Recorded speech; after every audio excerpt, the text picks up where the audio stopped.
Ya, terima kasih para penonton Dhamma TV yang selalu damai di hati. Sebagaimana biasa setiap kita ketemu hari Kamis dan hari Senin, kami panjatkan puji syukur kepada Sang Maha Pencipta, Pengasih lagi Penyayang, kepada seluruh ciptaannya, baik yang kelihatan ataupun yang tidak kelihatan, yang besar, yang kecil, yang panas, yang dingin, dan khususnya kepada umat manusia. Para penonton Dhamma TV yang kami muliakan, hari ini kita terasa bahagia sekali untuk memenuhi permintaan dari para penonton dan para pirsawan yang ada di seluruh Jawa dan di luar Jawa, bahwa ruang ini memang diharapkan untuk bisa membuka pikiran-pikiran yang selama ini banyak pertanyaan-pertanyaan yang terhimpun dalam pikiran manusia. Mungkin karena teknologi semakin maju, penawaran hiburan semakin banyak, penawaran-penawaran semua produk semakin membahana, sehingga kadang-kadang manusia merasa ada di mana kita ini sebenarnya. Dan para penonton Dhamma TV yang kami muliakan, hari ini kita kelihatannya akan mengambil judul, karena yang berbicara di depan Anda ini sebenarnya adalah tokoh-tokoh yang sudah tidak asing lagi. Yang di sebelah sono Anda pasti kenal. Rambutnya putih, kumisnya putih, jenggotnya putih, tapi kulitnya masih kencang. Sahabat saya Mas Bimurwoto ya, yang ada di sana. Dan yang di tengah-tengah ini Anda juga pasti sangat kenal. Sudah lama kiprah di Dhamma TV ini juga. Beliau adalah seorang pelukis yang terkenal dan mempunyai karakter tersendiri. Kalau Anda pengen melihat lukisannya dan suatu saat tertarik, Anda tidak usah jauh-jauh pergi ke beliau dulu. Lihat dulu, di rumah saya itu anak-anak saya, keluarga saya, untuk melukis keluarga dan pribadi masing-masing. Kalau tidak dilukis Pak Leknya Pak Antoni Wibowo, itu tidak puas gitu. Oleh karena itu saya merasa bahagia sekali hari ini beliau akan kita ajak berbincang-bincang. Sebenarnya kita itu siapa, di mana, bagaimana, dan harus mengapa. Nah, kenapa kok mesti seperti ini? Ya, akhir-akhir ini banyak peristiwa-peristiwa yang mengejutkan terhadap kita. Situasi, kondisi lapangan yang seakan-akan kita itu sudah tidak sesuai dengan kudangan para leluhur. Nah, kita mulai saja dari sang pelukis ini. Kelihatannya senangannya melukis saja. Dan kalau di rumah tidak pernah berhenti, siang, pagi, sore, malam, mulai dapur, kamar mandi, kamar tidur, semua adalah lukisan-lukisan yang belum rampung, yang akan dirampungkan, dan lain sebagainya. Nah, Mas Bowo, akhir-akhir ini Anda kan juga mengikuti ya kondisi kemasyarakatan kita. Kita sebagai orang tua yang masih diberi sisa hidup yang seperti ini, ya syukur, ya prihatin, syukur kita itu dikaruniai panjang waktu. Prihatin kita itu kok nggak seperti kudangan leluhur, semakin jauh kok semakin koyok piye ya Mas yo. Bagaimana Mas sebenarnya Mas? Monggo. Iya. Rahayu. Keprihatinan yang dilontarkan Pak Jati adalah sebetulnya keprihatinan sebagai pribadi maupun sebagai bangsa, bahkan juga sebagai makhluk manusia yang hidup di zaman modern ini. Kita itu siapa? Ini pertanyaan kelihatannya klasik, tapi sebetulnya pertanyaan ini selalu relevan ketika si manusia dihadapkan kepada suatu tawaran-tawaran semangat zaman yang membuat kita mungkin agak kabur, tidak peduli lagi dengan sejatinya kita ini makhluk utama itu. Karena apa? Karena rupanya kita menjadi makhluk yang sudah terbentuk menjadi produk semangat zamannya. Bukan makhluk yang berkesadaran, yang bebas terhadap kemanusiaannya, terhadap peran, makna, dan tujuannya sebagai manusia, itu semakin jauh. Menurut saya begitu, karena kita sekarang ini semakin menjadi apa ya? Menjadi alat, menjadi produk dari apa yang ditawarkan oleh zaman ini sendiri. Ini yang memprihatinkan. Saya tidak menyalahkan teknologi, saya juga termasuk orang yang mensyukuri kemajuan, tetapi ketika kemajuan tadi itu menawarkan segala sesuatu, dan kita dengan rakus mengambil segala sesuatu itu tanpa kita itu memperhitungkan peran, makna, dan tujuan sesuatu yang kita ambil tadi. Kita kepingin mengambil sebanyak-banyaknya, ben diarani ora ketinggalan zaman, ben diarani maju, tapi kita ditinggalkan atau tidak terasa meninggalkan kodrat kemanusiaan kita. Nah, ini berpengaruh kepada situasi-situasi yang sekarang ini kita hadapi, baik di tataran sosiologi maupun di tataran budaya. Kita mengalami yang disebut iya, degradasi ya, atau kita itu tidak mau tahu dengan nilai-nilai yang harusnya tetap kita jaga. Saya kira sementara itu dulu Pak Jati dari saya. Nah, ini Ki Bimo, kalau kita merenung apa yang disampaikan Mas Anton Wibowo tadi itu, di situ ada kata-kata yang menyebut kita itu adalah produk zaman. Yang kedua, kita terhipnotis oleh sesuatu modernisasi yang lalu lupa terhadap kemanusiaannya itu. Intinya kurang lebih seperti itu.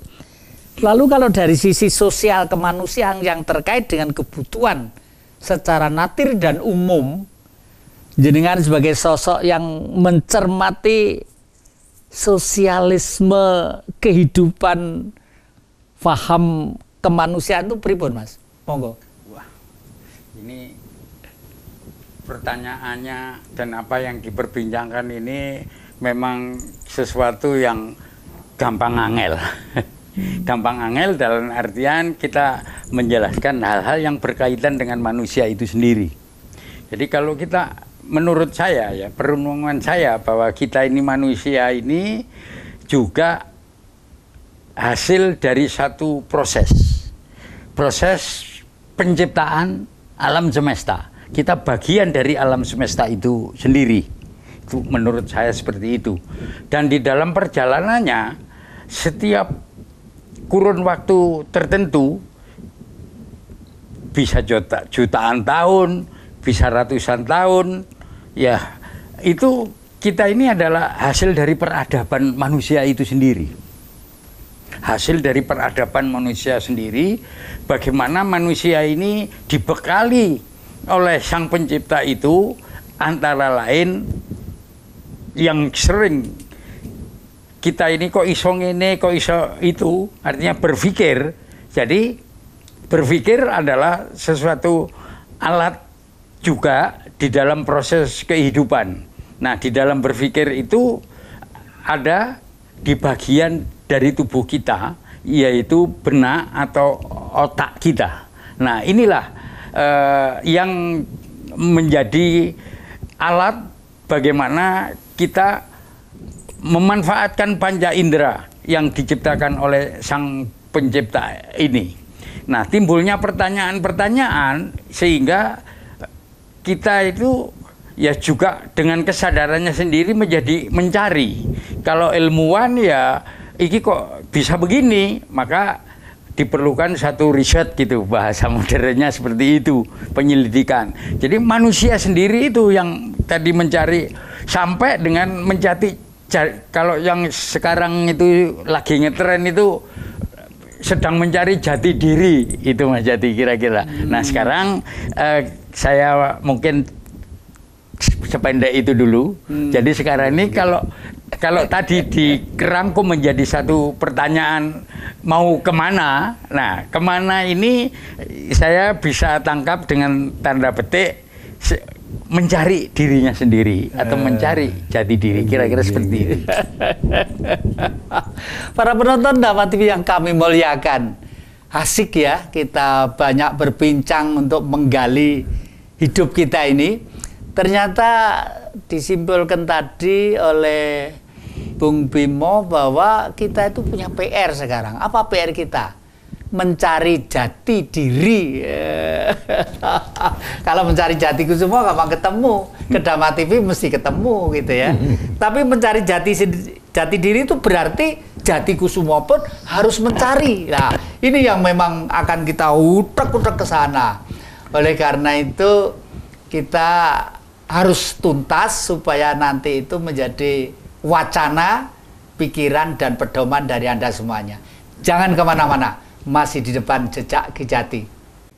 Ya, terima kasih para penonton Dhamma TV yang selalu damai di hati. Anda masih setia dan maaf ya sedikit agak tegang.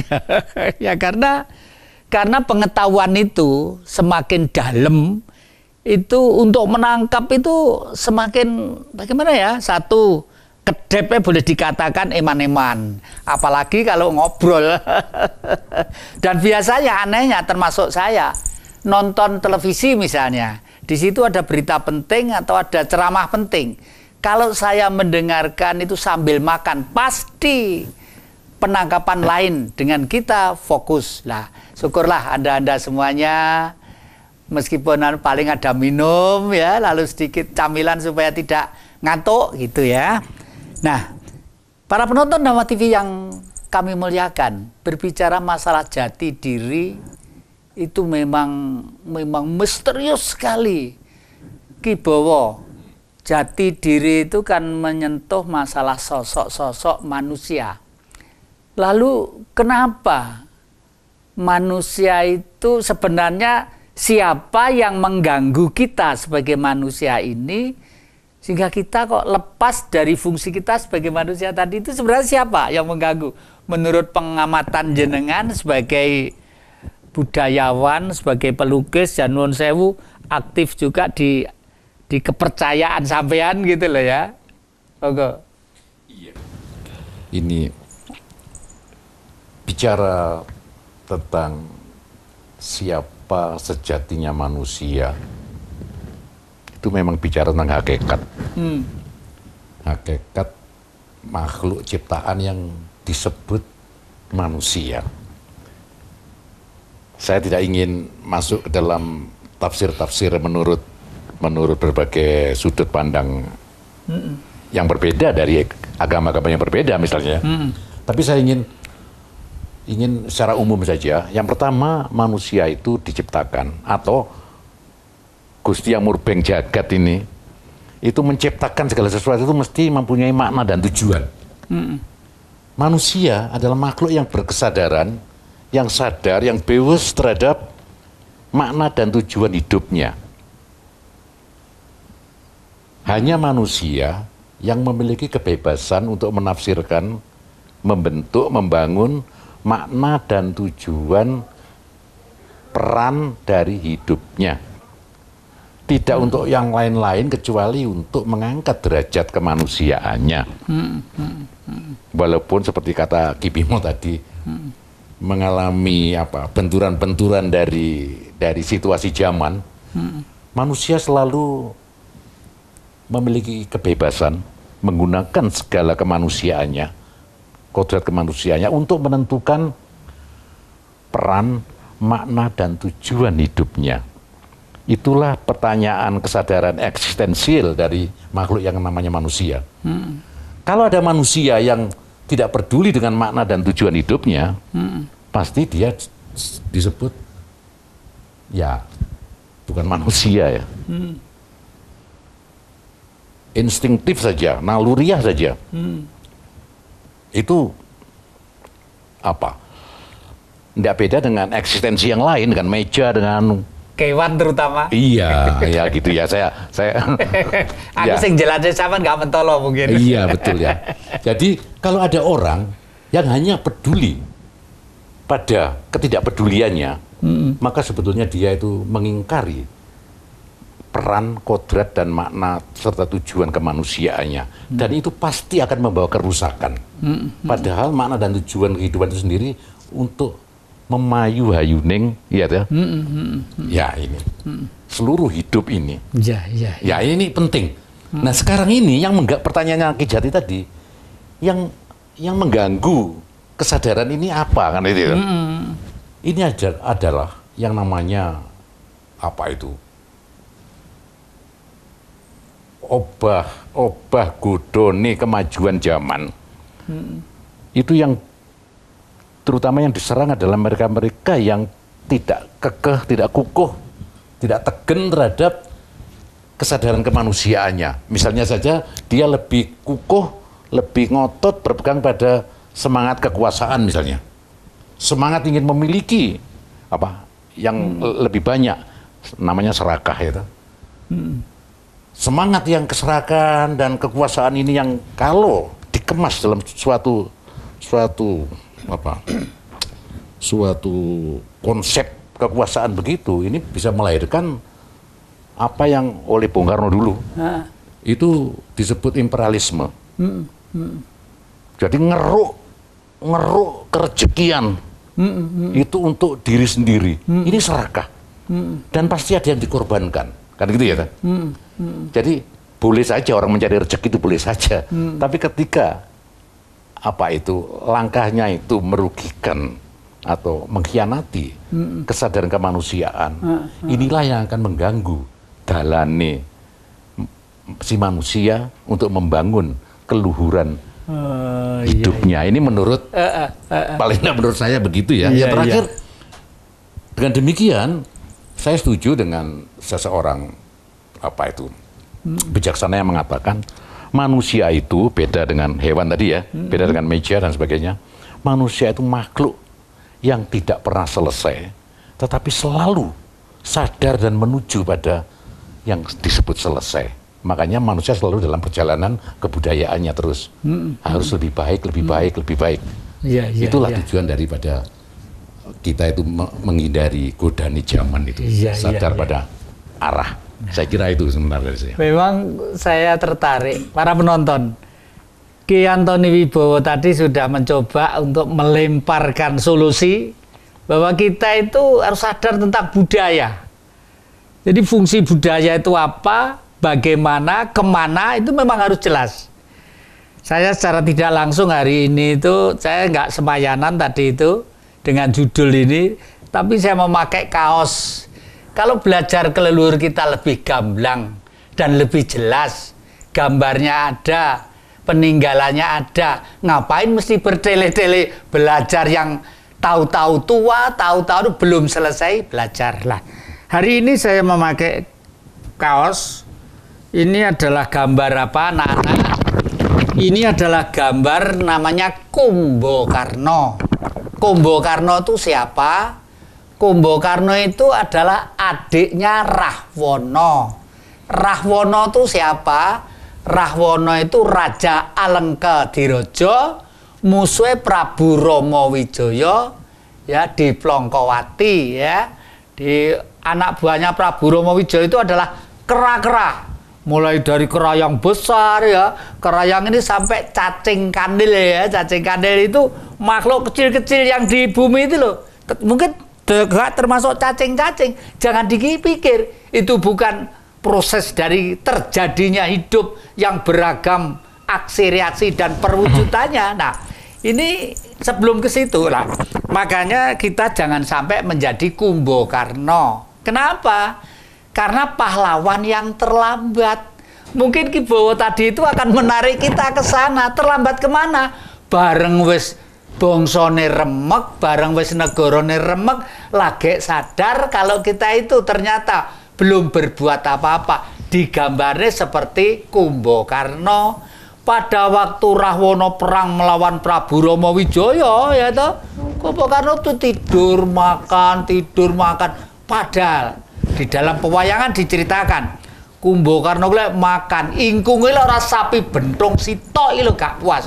Karena digambarkan buta gede, sak gunung gede gitu. Lah, barang itu gua kan dituding-tuding kowe wadik keluarga nggak punya nalar, nggak punya pikiran, nggak punya perasaan.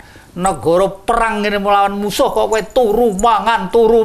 Nah, itu artinya pelajaran supaya kita sejak awal sadar sebagai manusia yang hidup bahwa kita itu tidak bisa hidup sendiri, hidup berdampingan dengan titah yang lainnya, baik yang kelihatan ataupun yang tidak kelihatan. Nah, ini akan saya coba untuk ke masalah sosial ya, sosial budayanya, karena Mas Bowo tadi itu sudah sedikit menyinggung masalah Bung Karno. Nah, dan ya memang berkali-kali kamu utarakan, setiap kurun waktu tertentu, dunia itu pasti akan dilahirkan seorang master.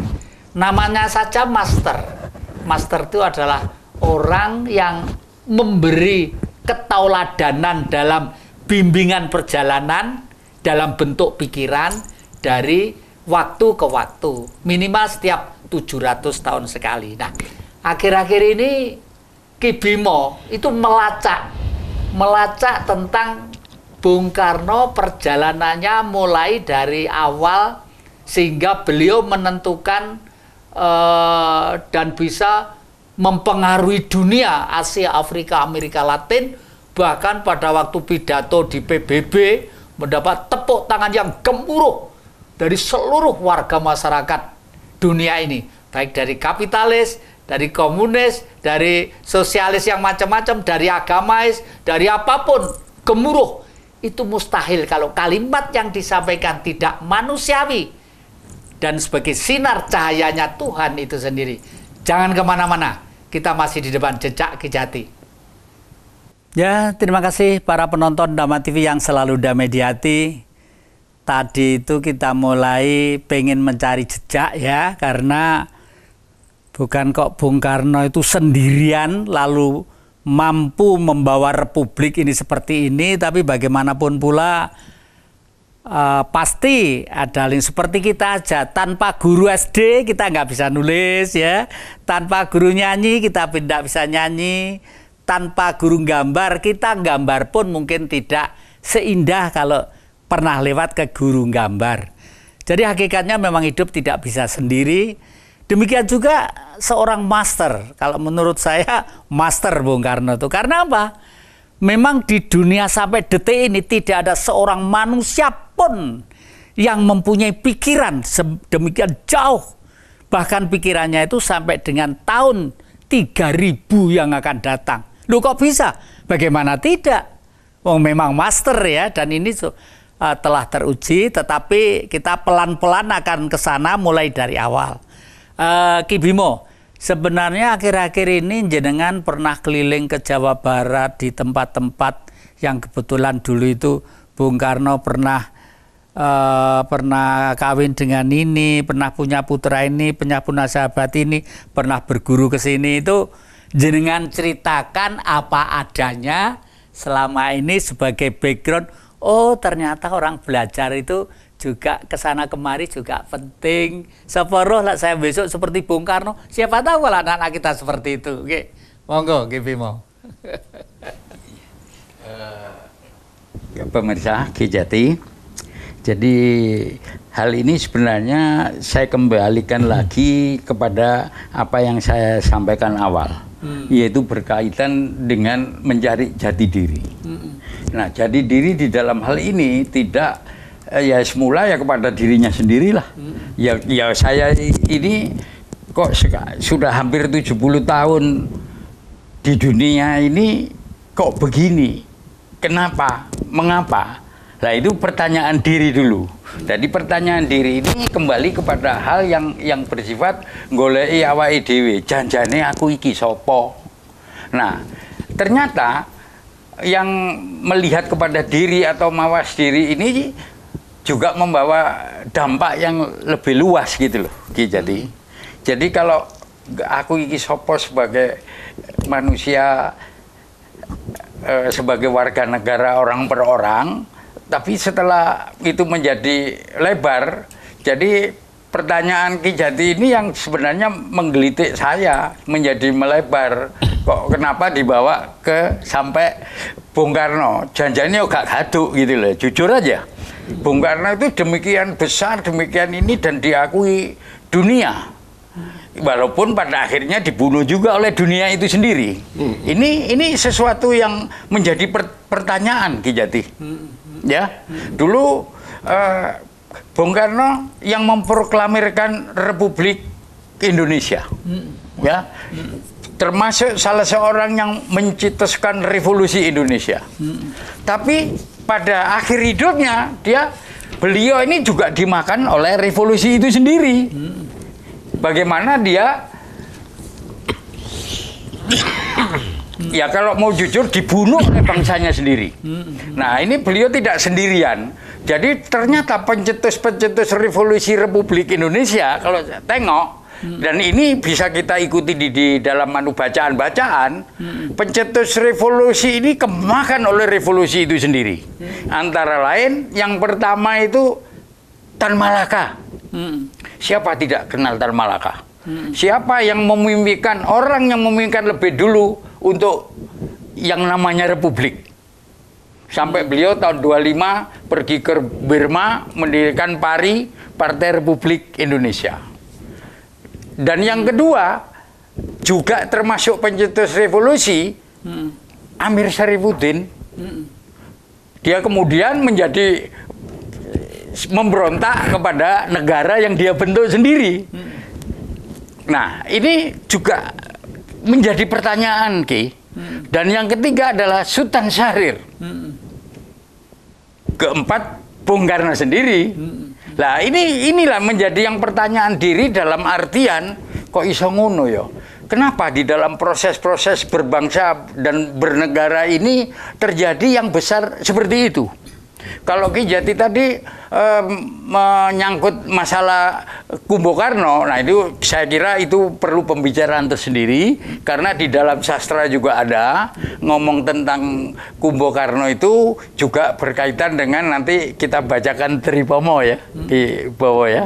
Nah Tripomo ini lah itu arahnya nanti ke sana.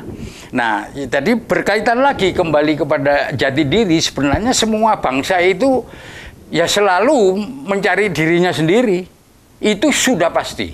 Lah ini juga menjadi satu pertanyaan saya, kok sekian puluh tahun itu perubahan peradaban itu kok ada. Lah yang merusak peradaban itu sendiri siapa? Lah ini juga menjadi pertanyaan. Nah tapi kalau kita lulur, yo sing rusak itu menungsoni dewi. Lah yang paling dekat dengan peristiwa belakangan kita ini, kalau kita lihat Perang Dunia Kedua, yang menemukan suatu teknologi tinggi, atom, lah kemudian atom atau nuklir itu pun untuk membunuh manusia itu sendiri. Nih, loh, gini kok, kenapa begitu? Nah, tidak juga luput yang kalau kita membaca legenda apa itu Mahabharata, yang tadi itu Ramayana, di dalam Mahabharata itu sudah ada nuklir loh, Mas. Nah, sekarang di Gabon sana itu ditemukan satu apa itu? Kalau untuk membuat uranium apa begitu, itu ditemukan. Yang menemukan adalah ahli teknologi dari Prancis. Nah itu semula itu dikira tambang, ternyata itu di situ ada mesin-mesin yang memanfaatkan tambang itu sendiri. Nah ini juga sampai sekarang ini masih menjadi satu penyelidikan, sebuah riset hasil dari manusia, pikiran manusia itu sendiri. Nah kalau pikiran manusia itu sendiri tidak diseimbangkan dengan yang budaya itu, artinya kecerdasannya tidak diimbangi kecerdasan yang lebih halus, yang pernah saya katakan budaya itu berubah menjadi budi. Budi itu hasilnya adalah pakerti. Nah, ketidakseimbangan manusia di dalam memanfaatkan budaya dan budi pekerti inilah yang membawa kehancuran Ki Jati. Nah, kita ini mau berpihak di mana? Wong kehancuran itu kita sendiri kok. Lah, tapi kalau akhir-akhir ini kita dengar ada apa namanya? Ada gempa, ada lindu, kemana ada tsunami. Loh, itu salah sopo. Lah, ini juga termasuk mencari jati diri kita. Oh, pasti salahku. Pasti yang menjadi korban itu juga bertanya seperti itu. Ada seorang yang baik, kok anak-anakku itu apa ditenggelamkan oleh air di depan mataku, apa itu tidak terputus satu kemungkinan Ki Jati. Ya kayak tsunami apa itu kalau kita telusuri itu salah siapa? Yang marah itu alam. Tapi kebanyakan ya ini sampai sekarang sampai ini wah itu kan Tuhan kayak yang apa gitu kok nyalahno Tuhan gitu loh. Lah kerusakan alam ini karena apa? Itu yang tidak pernah diceritakan oleh ahli-ahlinya gitu, yang ahli ekologi ya apa ini itu. Pokok lek wis rusak, ono sing rusak gitu loh. Lah inilah di dalam pencarian ini ya kita harus legowo menerima pikiran-pikiran orang lain. Nah, pikiran-pikiran lain ini kalau kita nggak setuju lalu wah ini wis malah bahkan dengan bahasa yang koyok ya gitu loh dari arek Malang itu seperti itu. Jadi mesti kita pertanyakan ya kita ini yang namanya kondo takon itu ya itu budaya kita itu bertanya dan menjawab gitu. Menjawab artinya cerita juga bertanya. Lah kondo takon seperti yang disuratkan oleh Ki Suryo Mataram itu. Lah ini saya punya tembangnya. Ya, itu juga perlu. Oke, ya perlu ditembangkan lah. Nah, ya. Tembangnya. Saya kira ini ada satu teka-teki buat juga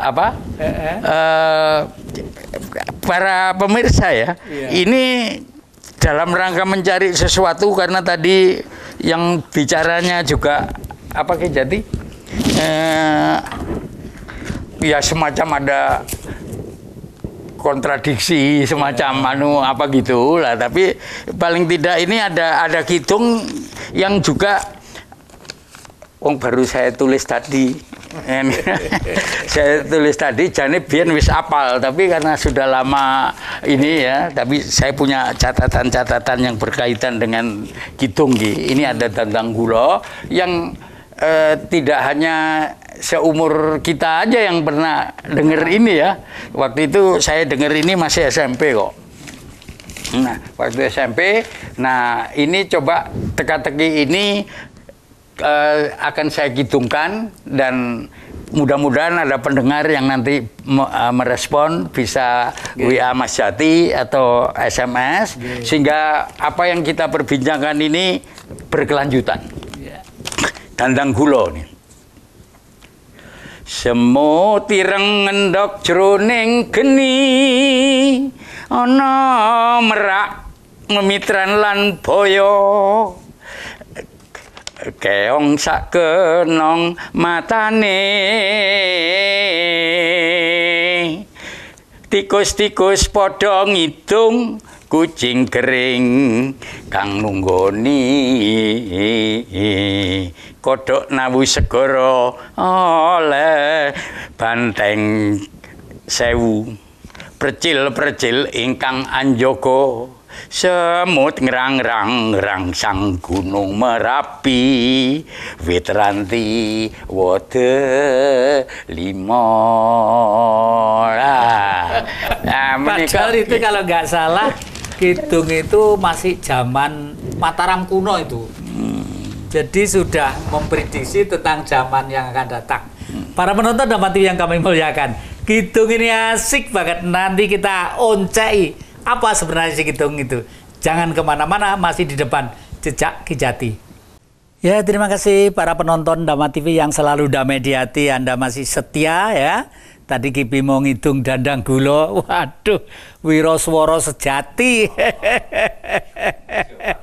Dan juga kami beritahukan, ini ada satu paguyuban namanya Forbulak, Forum Budaya Lintas Agama dan Kepercayaan. Forum Budaya Lintas Agama dan Kepercayaan. Beliau terdiri dari orang sepuh-sepuh, yang sepuh-sepuh umurnya sudah ada di atas saya yang minggu yang lalu tampil di depan Dhamma TV. Nanti tanggal 3 ya, tanggal 3 November ini mau mengadakan ruatan Singosari untuk NKRI. Ya, lo kenapa kok Singosari untuk NKRI?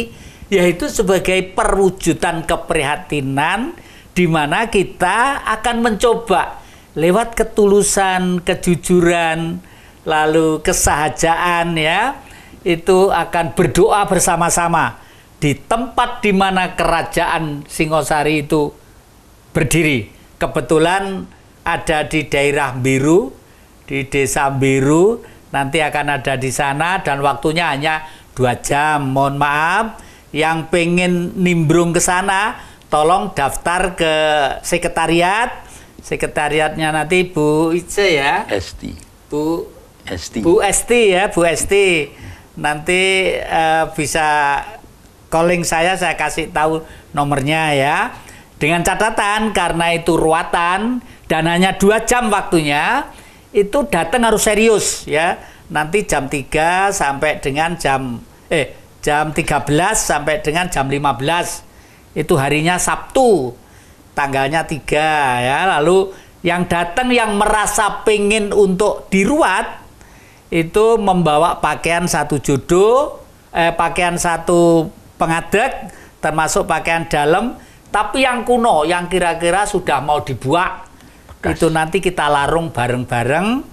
Sudah barang tentu ini merupakan, ya kalau Tuhan tidak butuh corak ragam itu tidak butuh, tapi manusia yang berbudaya tadi itu untuk membiasakan dan supaya anak cucu kita niru perilaku-perilaku yang baik, sujud terhadap alam ya, sujud terhadap bumi. Kita tanpa bumi, tanpa alam tidak bisa, hidup tidak bisa, jangan berkhayal. Dan ini yang sudah lama dilalaikan oleh anak negeri ini ya. Para penonton Dhamma TV yang kami muliakan, coba nanti kita kupas pelan-pelan kidungnya Ki Bimo tadi. Yang kalimat pertama tadi apa Ki? Ono kidung. Oh bukan ono gitu. Aku ke orang tua tuh gitu. Bar diwaca durung dikupas pasti dilempet dimasukkan lagi, bingung lagi. Semut ireng ngendok jroning geni. Nah, semut ireng ngendok jroning geni. Ini artinya apa? Sesuatu hal yang tidak mungkin. Karena apa? Masyarakat sekarang ini seperti yang disampaikan oleh Ki Biwo, berkaya sesuatu yang tidak mungkin. Wong kita itu ditakdirkan menjadi bangsa Nusantara yang sudah dikasih bumi, dikasih air, dikasih hutan, dikasih tambang. Kok berkaya menjadi bangsa lain, kan keliru. Donga ya untuk mbahe wong liya, doa untuk Pak Denya wong liya. Budene dhewe, Pak Dene dhewe, mbahe dhewe ora tahu disinggung blas. Iki mungkin tumpuan kekeliruan kita gitu. Kalimat 2. Ono merak memitran lan boyo. Ono merak memitran lang boyo. Merak itu kan priayi ya, berarti ya priayi. Indah kan merak itu? Indah kan? Seperti yang tadi saya share ke WA, saya menyebarkan merak putih yang lagi mewekrok. Waduh, indah banget gitu, indah banget. Terheran-heran di luar negeri itu loh. Tetapi memitran dengan buaya. Buaya itu adalah binatang pemakan daging. Istilahnya Ki Bowo adalah kapitalisme dan imperialisme. Inilah yang sejak dulu oleh Bung Karno selalu diberikan ajaran kepada kita. Kalimat yang 3. Keong sak kenong matane. Keong sak kenong matane. Keong itu lah gremet, mlakune alon. Gremet artinya apa? Jangan dipikir loh rakyat tuh ndak tahu. Rakyat itu tahu motor mripate iki ombor. iki maling, iki rampok, iki begal, roh kabeh. Kok jangan dikira nggak tahu, makanya malati gitu. Kalimat yang keempat. Tikus-tikus podo ngidung. Tikus-tikus podo ngidung, wong jelas kalau koruptor itu kan memalukan ya. Lu ngono iki lho diwawancari wartawan sik cengengesan. Sik mesa-mesa malu seakan-akan koyo artis peh ning ngarepe kamera. Itu kan sudah nggak bener. Malang itu loh, Malang kota lo bedol desa korupsi. Ya itu sangat memalukan Mas Yadi. Pada saat saya di Jakarta itu diledek sama teman-teman. Bim, wah apa Malang itu kok kayak ngono. Sembure wong sing mele aku gak milih aku waktu di Jakarta. Guyonannya menjadi seperti itu Mas Jadi. Nah ini selanjutnya kucing gering kang nunggoni. Nah kucing gering kang nunggoni. Rakyat bayar pajak ya, tambang-tambang hasilnya semua untuk membiayai negara. Negara itu adalah wilayah. Rakyat membentuk supaya wilayah itu teratur rapi. Dibentuklah aparat legislatif, eksekutif, dan yudikatif. Supaya legislatif, eksekutif, dan yudikatif tadi itu melindungi negara aman, mula negara itu duwe sebagian tuku bedil. Lah wong ana bedil ana mriyem kok mualing iku jenenge tikus padha ngidung ya itu lho. Apalagi ayo. Ya, kodhok Nawu Segara oleh Banteng 1000. Kodhok Nawu Segara. Sak kuat-kuate kodhok ki nawu. Lha nawu sak cingkir lho kodhok iki mungkin seminggu lagi entah lek cingkire ora guling lho. Lah kok Nawu Segara oleh Banteng 1000. Banteng itu simbol kebangsaan. Artinya ning Pancasila itu banteng ya ringin, itu ringin simbol kebangsaan, banteng itu kerakyatan ya. Kerakyatan, lalu padi kapas itu kemakmuran lah, rantai itu persatuan ya, bintang itu ketuhanan. Artinya pada waktu banteng itu Nawu Segara oleh kodhok Nawu Segara oleh Banteng 1000. Kodhok Nawu Segara lho kok rakyate iki lho diringkes karo kodhok lho, coba Jati Kusuma kalah kalau Percil kan pasti nemen. Gitu loh ya. Selama ini pikiran kita, power kita itu di mana, Lus? Ya tadi sudah dilanjutkan tadi percil-percil ingkang anjogo gitu ya. Percil-percil ingkang anjogo nggih. Semut ngerang-ngerang gerangsang Gunung Merapi. Lah wong semut iku lho ya, kena utis satu aja udah matek. Wong semut kena utis murup letek langsung mati. Lah kok malah ngerangsang, artinya pikiran kita tuh berkayal yang impossible, yang tidak mungkin. Itu menghancurkan diri kita. Kalau setiap manusia dirinya hancur, ya bangsa hancur yang diceritakan tadi itu. Nah, ini ada kesan-kesan terakhir. Wit ranti woh delimo. Nah, wit ranti moh delimo. Wit ranti itu lemes ya, lemes cilik, tidak mungkin, dan buahnya itu kecil-kecil. Bunga lalu buah kecil gitu. Lah kok wae delimo kan tidak mungkin. Artinya kayalan masyarakat kita secara pribadi-pribadi itu banyak yang berkaya, yang berlebih-lebihan. Misalnya wong jelas ya penghasilannya 1 bulan gue nggak ajek, mungkin karena siapa lah kok pengen mobil yang terlalu mewah, akhirnya kena kreditan, wis malih mara tuwa barang didol. Itu jadi penawaran ini ya memang namanya penawaran dagang ya. Monggo ada kesan-kesan terakhir apa yang perlu disampaikan Pak Bimo dulu untuk ini?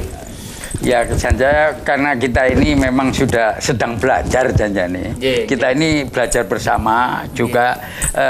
Kami yang duduk di sini nih nggak merasa jadi guru ndak. Ya kita ya guru ya murid gitu loh. Nah itu kira-kira kesan belajar terus ini yang dengan menggali apapun yang pernah ditinggalkan oleh leluhur kita, inilah yang harus terus-menerus kita laksanakan di Jati, kira-kira begitu. Monggo di bawah. Iya, saya ingin meringkes kira-kira ya Moga-moga ini. Yang pertama, saya kembali kepada manusia. Manusia itu lupa pada keutamaannya. Seperti tembang tadi itu, kidung tadi itu, tentang ngombro-woro niangen-angen, karep nafsu dan sebagainya. Sudah tidak mungkin.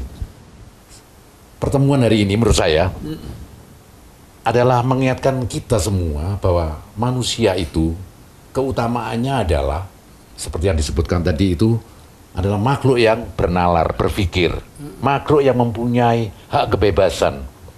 Tetapi jangan lupa, makhluk manusia adalah satu-satunya makhluk yang disebut utama karena makhluk yang mampu mengasihi. Dengan kesadaran kasih inilah si manusia itu menjadi derajatnya menjadi utama. Kasih kepada siapa? Yang pertama, harus bebas, harus sadar, mengasihi, ngabekti kepada Maha Penciptanya, kepada Gustinya. Kedua, harus sadar, selalu sadar, mengasihi, mencintai dan memperjuangkan kasihnya kepada sesama manusia. Jadi itulah pengabdian manusia utama. Kalau ada manusia yang mengabdi kepada kekuasaan, kepada kekayaan, kepada keserakahan, saya pikir dia akan mengingkari keutamaan kemanusiaannya.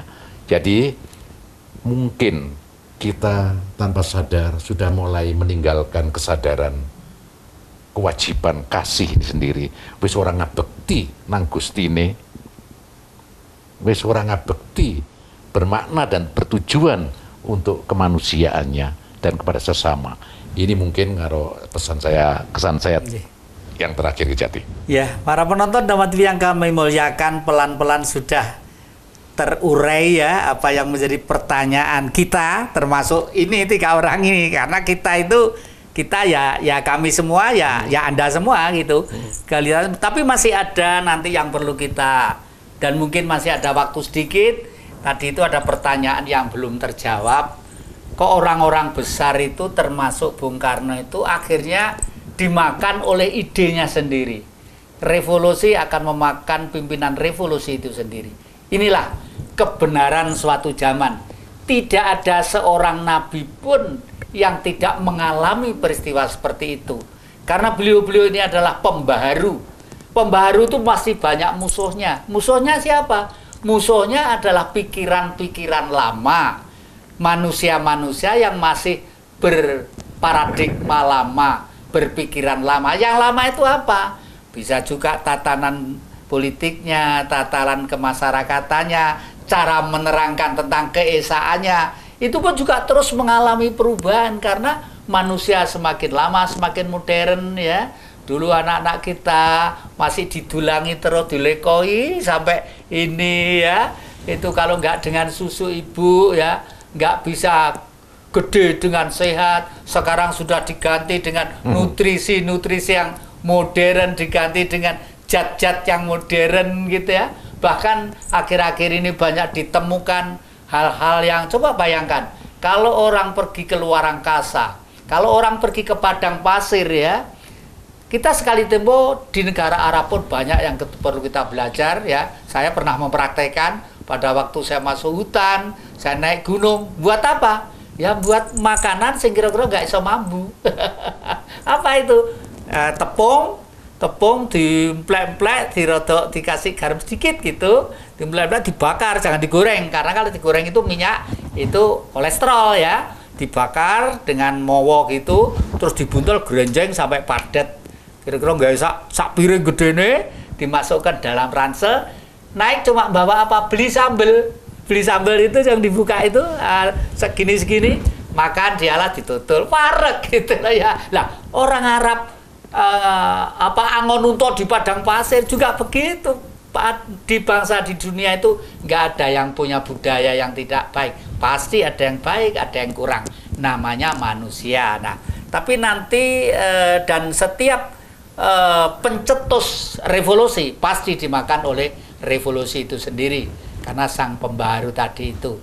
Nah, demikianlah para penonton Dhamma TV yang kami muliakan, kami bagaimanapun pula tadi itu kita bertiga itu karena juga tanya juga tentang hidup ini ya. Jadi kalau ada kekurangan, kesalahan, kami mohon maaf yang sebesar-besarnya. Tapi kami ingatkan sekali lagi, jangan sampai lupa, kita mesti ketemu setiap hari Kamis jam 4 sore dan biasanya diulangi hari Senin jam 4 sore juga. Sudah barang tentu. Sebagaimana biasa kami ucapkan selamat berpisah, mohon maaf yang sebesar-besarnya. Rahayu. Rahayu.